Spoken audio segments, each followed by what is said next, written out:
My ex-wife disappeared 13 years ago, leaving her autistic son in my care. When his artwork suddenly sold for $3.9 million, she reappeared, lawyer in tow, smile perfectly rehearsed.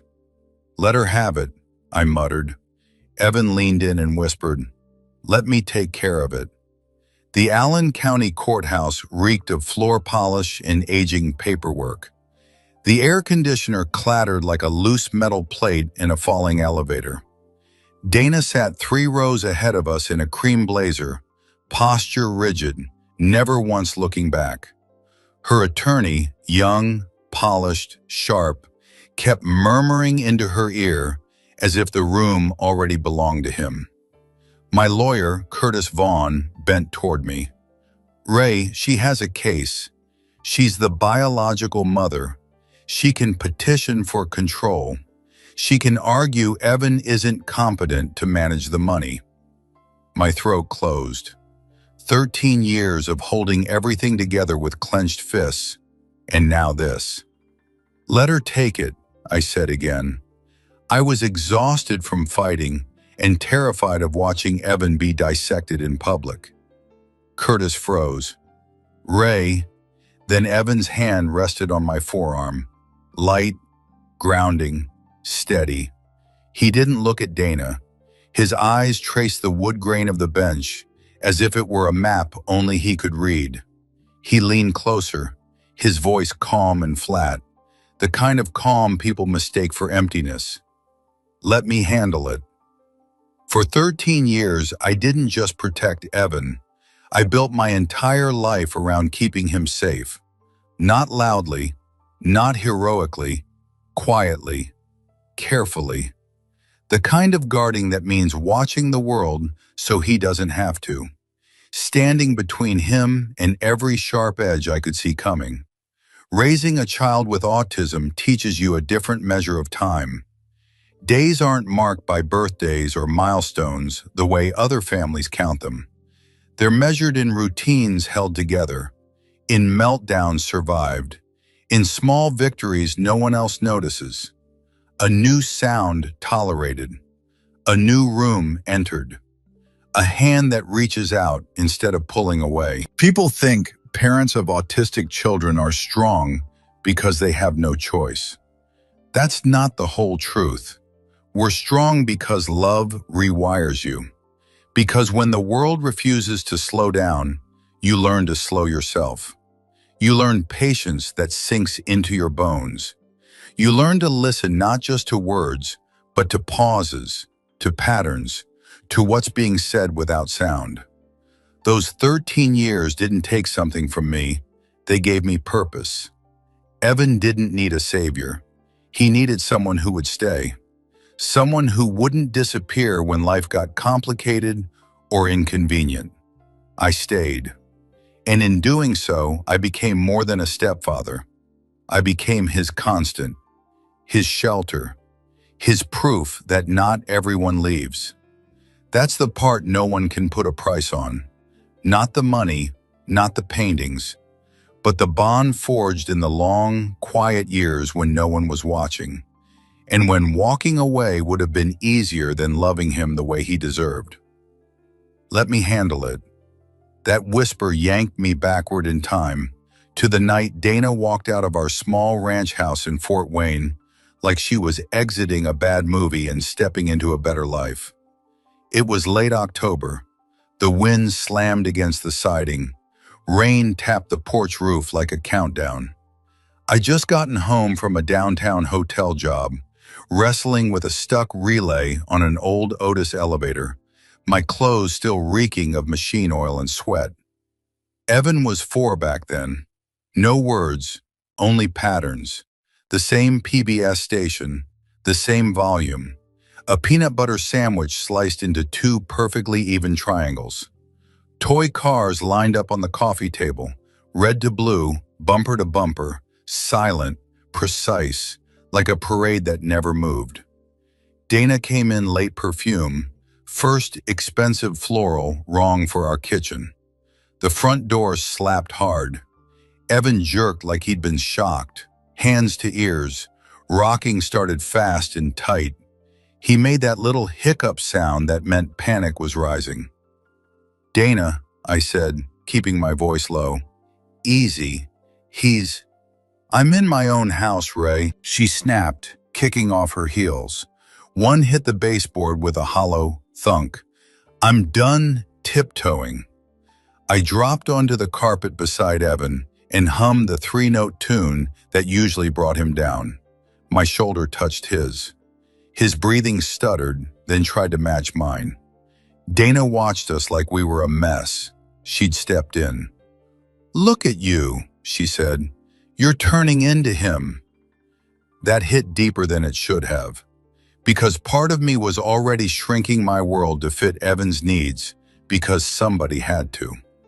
"What is this really about?" I asked. She pulled her purse off the counter. Keys jingled too loud. "I met someone," she said, like she was announcing she'd found a better job. My mouth went dry. "Who?" "It doesn't matter," she said, then softened into a rehearsed voice. "He's stable. He has a place in Naples. Sunshine. A real life."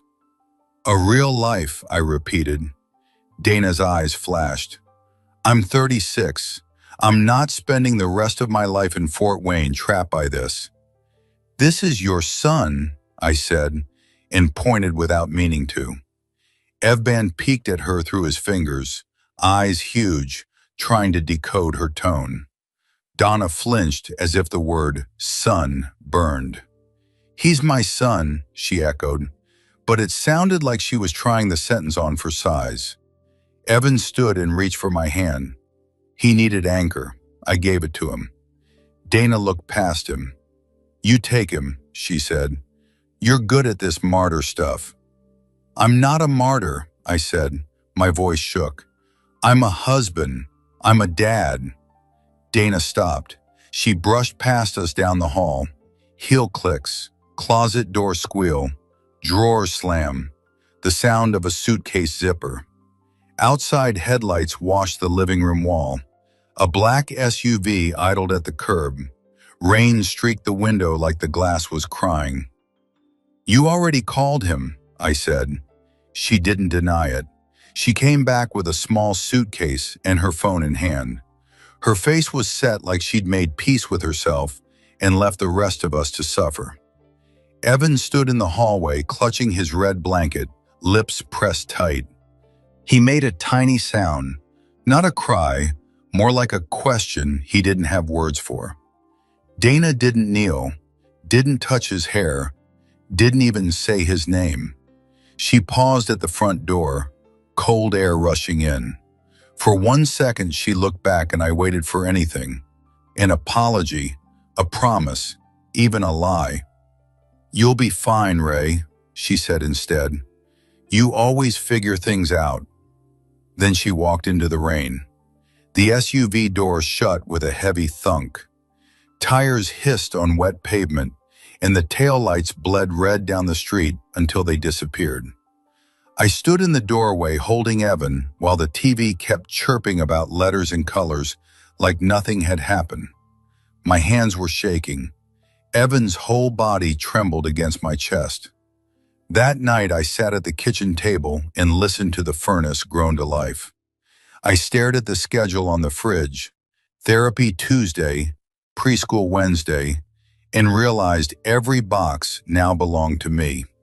I didn't know then that Evan would find peace in paint. I didn't know a canvas would someday be worth $3.9 million. I only knew a mother had left and a boy had watched her go. 13 years later, Dana came back smiling like she'd lost a suitcase, not a child. After our first meeting with Curtis, I tried to keep things normal. I cut Evan's sandwich into perfect triangles. I set his brushes out in a neat row. In the quiet kitchen, the only sound was a soft rustle of paper from Curtis's folder and the steady hum of the fridge. Evan chewed slowly, eyes down. Then he spoke without looking up. "We should meet her again," he said. My stomach dropped.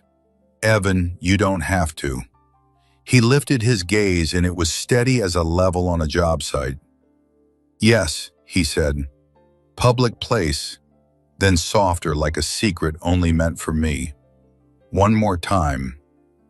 I learned early that raising Evan meant learning a new language, one made of routines, rhythms, and small mercies most people never notice.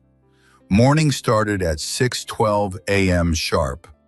Not 6, not 6:15. The clock on the microwave had to read 6:12 when I turned on the kettle, or Evan's shoulders would creep up around his ears like he was bracing for impact. The kettle sang, the furnace clicked. I toasted bread exactly 2 shades darker than pale. I cut the sandwich corner to corner, wiped the knife clean, then cut again. Triangles, always triangles. If I messed it up even by a hair, Evan didn't yell. He froze. His breath would go shallow. His eyes darted to the window like he was searching for an exit from his own skin. So I learned. I adjusted. I slowed down. That's what love looked like for us. Quiet adjustments. No one applauded. The grocery store was the hardest. Mirror on Coliseum Boulevard. Fluorescent lights buzzing like angry insects. Cartwheels squealing. The beep-beep of scanners punching holes in the air. Evan would clamp his hands over his ears and rock a low sound vibrating in his chest. People stared. Some whispered. A woman once leaned over and said, "Have you tried discipline?" I smiled at her like she just offered me gum at a funeral. We survived those years. One receipt, one appointment, one sleepless night at a time. Therapy on Tuesdays. School meetings where acronyms flew like darts. IP-OP. And I nodded like I understood everything. Bills stacked up in a shoebox by the door. My hands grew rougher. Knuckles cracked from years of hauling cables and fixing doors that didn't want to open. Dana never called. Not on Evan's birthday. Not when he lost his first tooth. Not when he learned to tie his shoes at 11 and stood there beaming like he'd climbed Everest.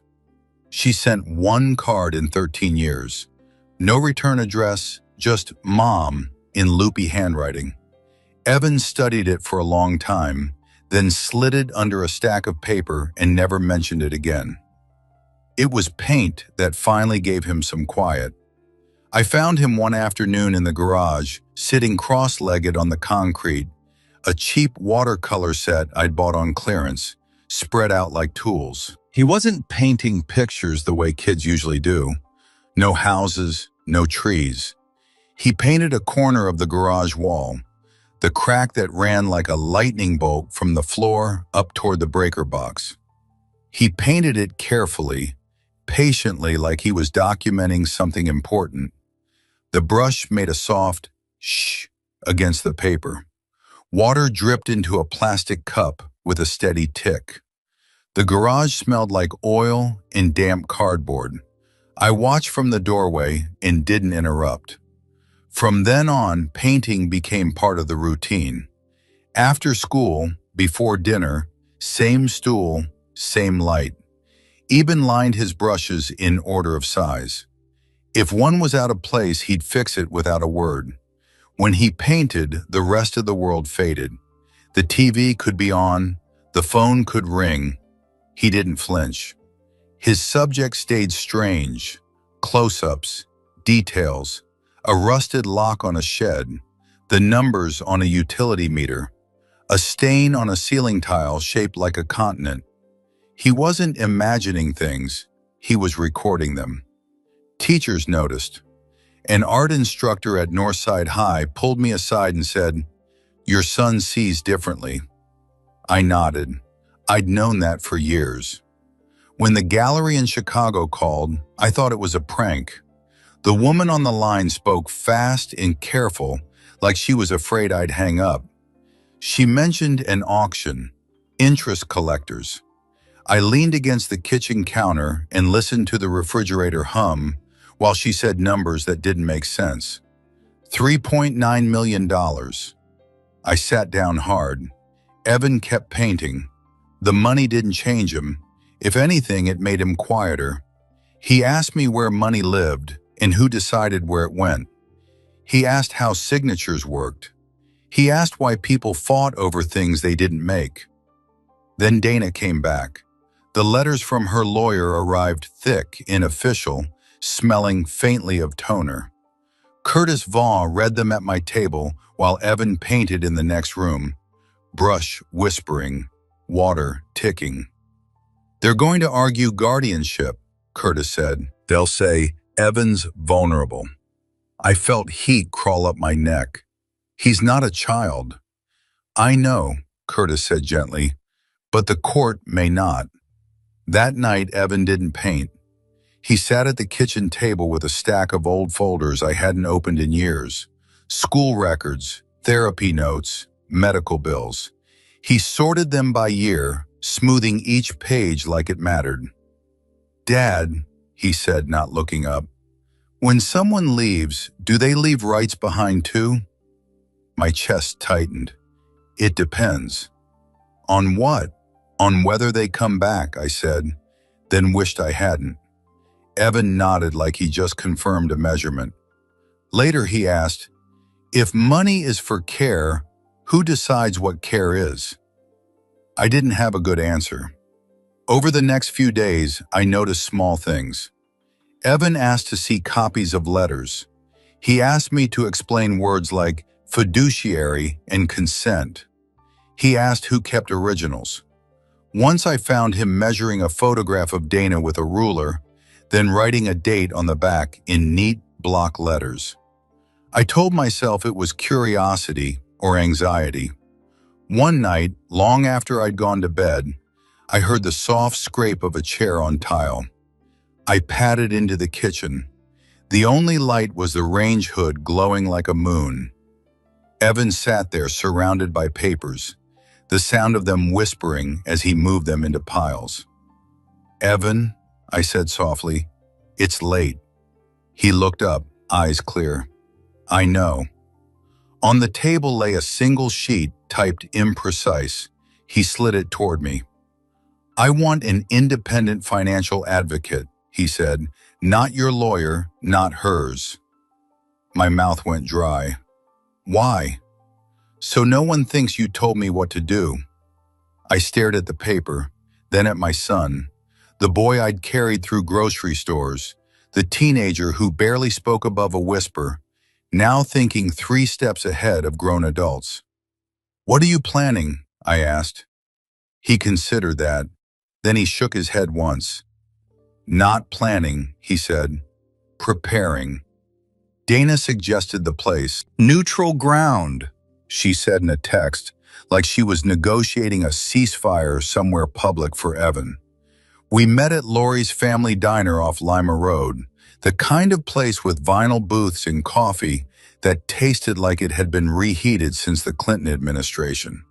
The bell above the door jingled when we walked in. Plates clinked. A waitress called someone Han. Dana was already there.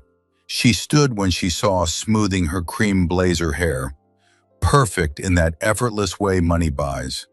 The smell of her perfume reached me before she did. Sweet, expensive, out of place among bacon grease and burnt toast. "Ray," she said softly like we were old friends. "Hi." She turned to Evan, her smile widening. "Hey, sweetheart." Evan didn't answer. He slid into the booth beside me and set his sketchbook on the table, lining it up with the edge like he always did. His eyes went to the napkin holder, the ketchup bottle, the keys Dana had dropped on the table, silver heavy with a black fob bearing a luxury logo I didn't recognize. Her lawyer arrived moments later, all confidence and shine. Matthew Cole. He introduced himself, shaking my hand too firmly. His suit was sharp, his watch brighter than the overhead lights. "Mr. Mercer," he said, "we appreciate you meeting with us." He sat beside Dana close enough that their shoulders touched. She didn't move away. Matthew opened a leather folder and began talking like he was reading from a brochure. Our goal is cooperation. What's in Evan's best interest? Evan's pen moved. Scratch, pause, scratch again. Dana leaned forward. I know I made mistakes, she said, voice trembling just enough to sound real. I was young. I was scared. I didn't understand what Evan needed. I felt my jaw tighten. But I've grown, she continued. I have stability now, resources, and I want to be part of my son's life. She reached into her bag and pulled out a small red car, setting it gently on the table. I remember you loved these, she said, eyes shining. Something inside me snapped tight. Evan stared at the toy for a long moment, then he looked up. I never had a red car, he said. The table went quiet. Dana laughed too quickly. Oh well, you know, kids change. I had blue, Evan said. 3, you left before I got red. Matthew cleared his throat. Evan, we understand emotions run high, but we're here to discuss finances. The proceeds from the sale are substantial, Dana finished nodding, and managing that kind of money can be overwhelming. Evan's pen kept moving. He was drawing now. Not the diner, not us. He drew Dana's face, but something was off, the smile. Too wide, the eyes slightly misaligned. Not cruel, just inaccurate. I watched her watch him. A flicker of irritation crossed her face before she masked it. Ray, she said, turning to me, you've done a wonderful job, truly, but don't you think it's time you had help? I heard the pitch beneath the concern, the implication that I was tired, outdated, in the way. Matthew nodded. Courts often appoint guardians in cases like this, to protect the individual. I don't need protecting, Evan said calmly. Matthew smiled thinly. That's not for you to decide. Evan stopped drawing. He looked at Dana's keys again, then at her ring, then back to his sketchbook. Mom, he said. The words sounded new in his mouth. Do you want money or do you want truth? Dana blinked. I want what's best for you. That's not an answer, Evan said. The waitress arrived with coffee, setting mugs down too hard. The liquid sloshed. Evan flinched, then steadied himself, palms flat on the table. Matthew leaned back. Let's not turn this into a philosophical exercise. Evan nodded. Okay. He closed his sketchbook. The sound was final. We left shortly after. Dana hugged Evan stiffly, her arms awkward, unsure where to land. He didn't hug back. Outside, the wind cut sharp. Cars rushed past. Dana stood by her SUV, smiling like she'd won something. Think about what we discussed, she said. We can make this easy. That night, I found Evan at the kitchen table again. The overhead light buzzed faintly. Papers were spread out in neat rows. Dates, names, notes written in block letters. Evan, I said, rubbing my temples, you don't owe her anything. I know, he said. Then why meet her? He slid a folder toward me. Inside were copies of letters. Dana's lawyer's letters with handwritten notes in the margins. Dates circled, words underlined. She talks a lot, Evan said. People who talk forget what they say. I swallowed. What are you doing? He met my eyes, listening. A few days later, Curtis called. They're pushing for private mediation, he said. Fast. They want signatures. Evan shook his head when I told him. He typed something on his laptop and printed it out, the machine whirring softly in the quiet house. I want a public hearing, he said, handing me the page. Open court. My heart pounded. Evan, that's risky. He nodded once. Yes. And if we lose? He considered that, then looked at me the way he had when he was small and needed me to explain the world. Then everyone will see why. The next morning, Dana sent an email agreeing to the hearing. Her confidence bled through the screen. That evening, Evan asked me to retrieve one painting from the garage. Not the biggest, not the one with color, a small piece, gray tones, sharp lines, an image of a wall, a lock, and a shadow stretching just out of frame. "Bring this," he said, "only this." I stared at it, uneasy. "Why this one?" Evan didn't answer right away. He packed his folder, carefully squared the corners, and slid it into his backpack. "Because," he said, "finally, they think they've already won." The night before the hearing, I didn't sleep. I lay on the couch, listening to the house settle, every pop and creak sounding like a warning. The refrigerator hummed. The clock over the stove ticked too loud.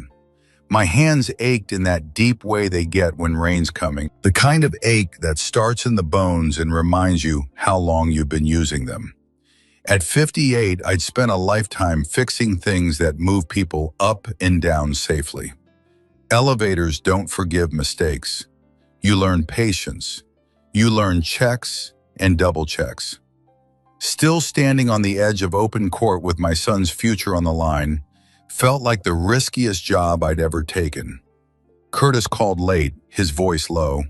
"Ray, they're offering mediation again. Quiet settlement, split control. It would avoid exposure." "Exposure?" I repeated. "You mean daylight?" He sighed. "Public hearings get messy. Judges are human, juries even more so." After I hung up, I stared at the ceiling and thought about Dana's smile in the diner. The way Matthew Cole talked like the room belonged to him. The way Evan had sat still, absorbing everything. Around midnight, I heard Evan's door open. Soft footsteps. He padded into the kitchen, careful like he always was at night. I watched from the couch as he turned on the under-cabinet light, just bright enough to work. He set his backpack on the table and opened it. Papers came out straight and aligned. He laid the small painting beside them, the one with the lock. I pushed myself up, joints protesting, and joined him. "You should be sleeping," I said. "I will," he said, "after." "After what?" He didn't look at me. He checked his list, crossing something off with a neat, deliberate line. "Evan," I said gently, "I need to know what you're doing if this goes bad." He stopped slowly. He turned to face me. "Dad," he said, and there was no rush in his voice. "You fix elevators." I blinked. "Yeah, you always told me," he continued. "The most dangerous part is when people think it's safe." I swallowed. "That's true. They think it's safe," he said, "because they don't see what's behind the wall." He tapped the painting lightly. "Once, I do." The next morning, Dana's email came in early. "We can still resolve this privately," she wrote. "For Evan's sake, 50-50, no spectacle." My finger hovered over the reply button. 50-50 sounded like peace. It sounded like rest.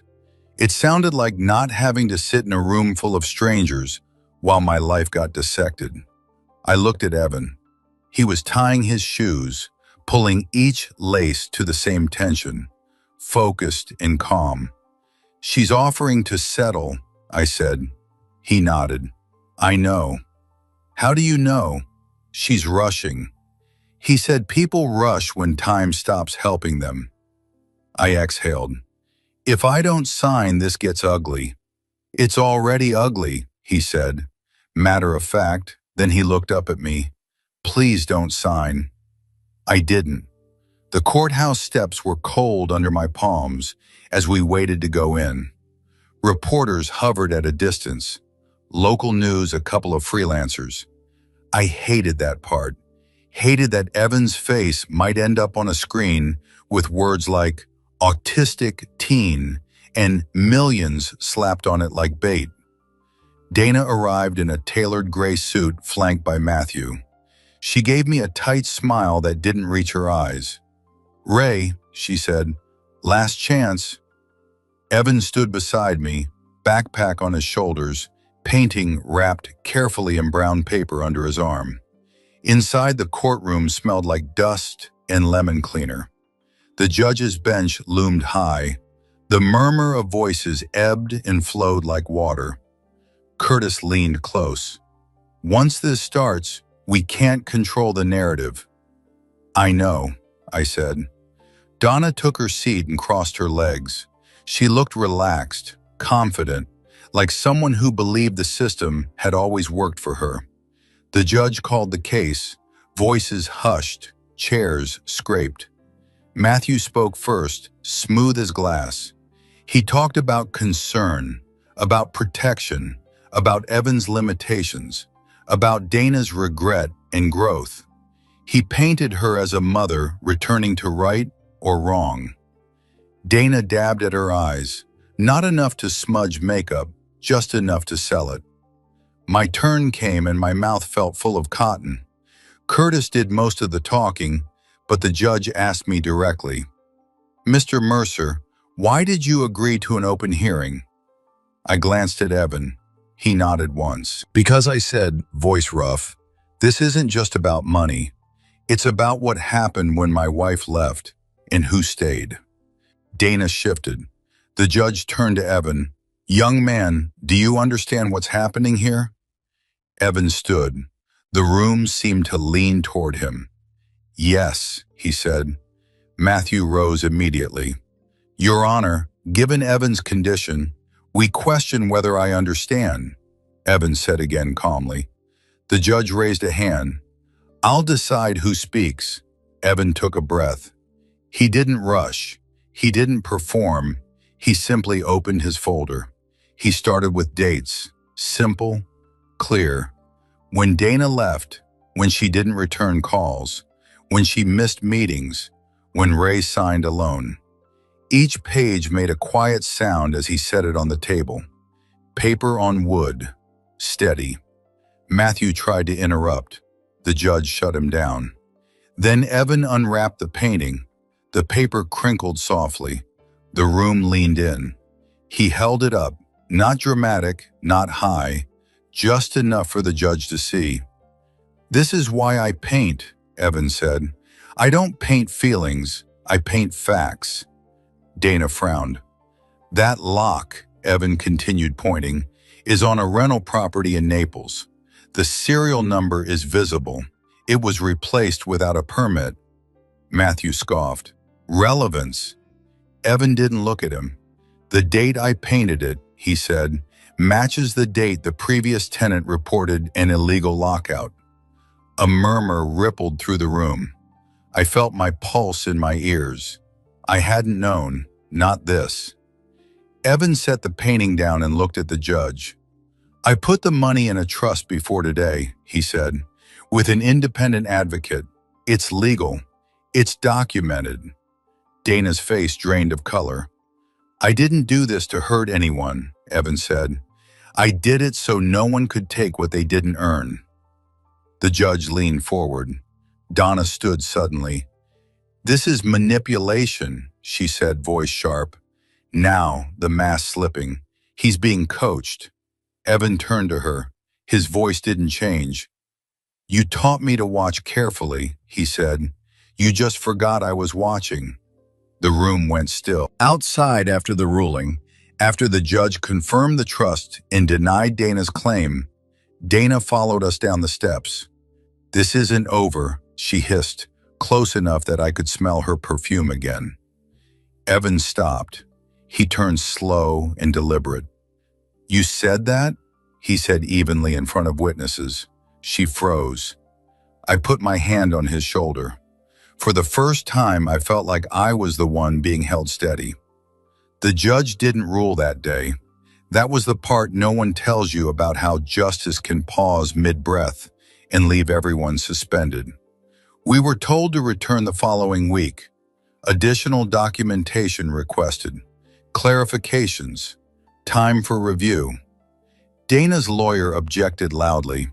The judge shut him down with a look that could have stopped a freight elevator. Outside the courthouse, steps buzzed with voices. Reporters leaned in. Cameras clicked. Curtis whispered something about procedure, but I barely heard him. My head rang like I'd stepped off a noisy job site. Dana didn't speak to me this time. She walked fast, heels sharp against the concrete. Matthew Cole half a step behind her. Her smile was gone. In the car, Evan buckled his seatbelt with the same careful pull he always used. Click, pause, tug, secure. "You okay?" I asked. "Yes," he said. I waited. He usually added more when he was ready. "They are afraid now," he said finally. "Who?" "We. We're the ones who talk the most." The week that followed felt longer than the 13 years before it. Curtis called daily. Dana's side filed motions, requests, objections. Each envelope that arrived made my stomach tighten. At night, my hands shook when I poured coffee. I snapped at a neighbor for letting his dog bark too long and apologized 10 minutes later. Evan stayed steady. He painted less. When he did, it was smaller pieces, details again, numbers, edges, shadows. I didn't ask what they meant. On the morning of the ruling, the courthouse was packed. Word had gotten out. A millionaire teenager, an abandoned child, a mother's claim. People love simple villains and heroes, even when life refuses to be simple. We sat on the same wooden bench. The air conditioner rattled louder than before, or maybe I was just listening harder. Dana entered last. She wore black this time, no smile. Her eyes scanned the room, measuring exits. Matthew whispered fast, flipping pages. His confidence looked thinner now, stretched too tight. The judge took the bench. The room rose, then settled. "This court has reviewed the evidence," the judge began, voice level. "The documentation presented by the minor, Evan Caldwell, is thorough." My heart thudded. The trust established prior to the initial hearing complies with state law. It is independently managed. There is no legal basis to dissolve it. Dana's head snapped up. "Furthermore," the judge continued, "the court finds no grounds for guardianship over the minor's finances by the petitioner." A murmur swept the room. Dana stood. "Your Honor," the judge raised a hand. "Sit down," she did slowly. Her face was rigid now, all softness gone. "This court also notes," the judge said, eyes on Dana, "that abandonment is not erased by regret expressed after financial gain becomes apparent." That landed like a dropped weight.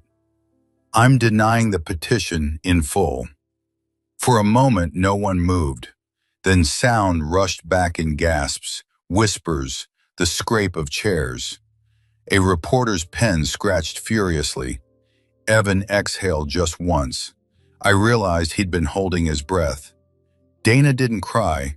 She stood gathering her purse with shaking hands and turned toward Evan. Her voice cut through the noise, sharp and brittle. "You think you've won," she said. "You don't know what you've done."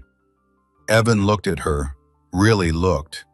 Then he spoke clear and calm, every word measured. "I know exactly what I've done," he said. "I made sure the truth stayed where everyone could see it." The room felt quiet again. Dana's mouth opened, then closed. For the first time since I'd known her, she seemed unsure what to say. She left without another word. Outside, the camera swarmed. Curtis tried to shield us, but Evan stopped him. "It's okay," Evan said. A reporter called out, "Evan, why did you do this?" He thought about it. The wind tugged at his jacket. The courthouse flag snapped overhead. "Because he said money should follow responsibility." That was it. No speech, no drama. We walked away. At home that night, the house felt different, quieter, lighter, like a machine finally running without grinding. We sat on the porch as the sun dipped behind the trees. Cica's buzzed. A neighbor's lawnmower droned in the distance. Normal sounds, good sounds. I was scared, I admitted, staring at my hands. I almost signed. Evan nodded. I know. I didn't want to lose you, I said. You didn't, he said simply. He looked out at the yard, then back at me. You stayed, he added. That mattered. I swallowed hard. Later, as he headed inside, Evan paused at the door. Dad, yeah, Manum, thank you for letting me handle it. I watched him go, thinking about all the times I'd carried him through noise and chaos, believing I was the strong one. Turns out strength doesn't always announce itself. Sometimes it waits. The house settled into its old rhythms again, the kind you only notice after a storm passes. Morning light crept through the kitchen blinds. The coffee maker gurgled and clicked. I stood at the counter, rubbing sleep from my eyes, while Evan sat at the table, lining up his mug with the edge like always. Same routines, same quiet, but something underneath had shifted. The money stayed where it belonged, behind layers of signatures and safeguards I barely understood. Curtis handled the paperwork. An independent advocate took over the numbers. I didn't ask Evan for details. I trusted him the way he trusted me. All those years when I said, I've got you. Dana didn't call. Weeks blurred into months. One day, a letter showed up. No apology, no explanation. Just a bland notice about a change of address in Florida. I folded it once, slid it into a drawer, and let it disappear. Evan never asked about it. In some ways, silence had already answered everything. One afternoon, I found him back in the garage, painting again. The brush moved with a soft hush against the paper. Water tapped quietly in the cup. The smells were the same as always. Oil, dust, cardboard, wrapping around us like a familiar, worn jacket. This time he wasn't painting locks or numbers. He painted the porch light at dusk, the way it spilled a gentle circle onto the concrete. That's different, I said. He nodded. It's quieter. Later he told me he wanted to set aside part of the money for a legal advocacy group, one that helped families like ours, parents raising autistic children who couldn't afford lawyers when life took a sudden, cruel turn. He asked me to read their mission statement, asked what I thought. He didn't tell me, he asked. That mattered more than he knew. On a cool evening, we sat on the porch steps while cicadas buzzed like static in the trees. My knees ached. Evan rocked gently, calm, at ease. I said, I used to think protecting you meant keeping the world out. He considered that for a moment. You taught me how to stand in it, he said. That stayed with me. For 13 years, I believed I was the only one watching, tracking routines, noticing changes, guarding against cracks no one else saw. I thought I was the sentinel. The truth is, Evan was watching too. Quietly, carefully, learning which details mattered, learning which people revealed who they really were when they thought no one was paying attention. Justice didn't arrive with applause or fireworks. It came in the form of paperwork, patience, and a boy who refused to be rushed into someone else's version of his life. And maybe that's the point I want to leave you with. If this story made you pause, made you think about who stays, about what responsibility actually looks like, share it with someone who's been carrying more than they were ever meant to. Sometimes the loudest moment isn't when someone shouts, it's when someone finally speaks and the world chooses to listen. Thank you for watching this video. Share your thoughts in the comments. I truly value every story and every voice. Don't forget to subscribe to Voices of Uncle Bernard and share this video with your friends.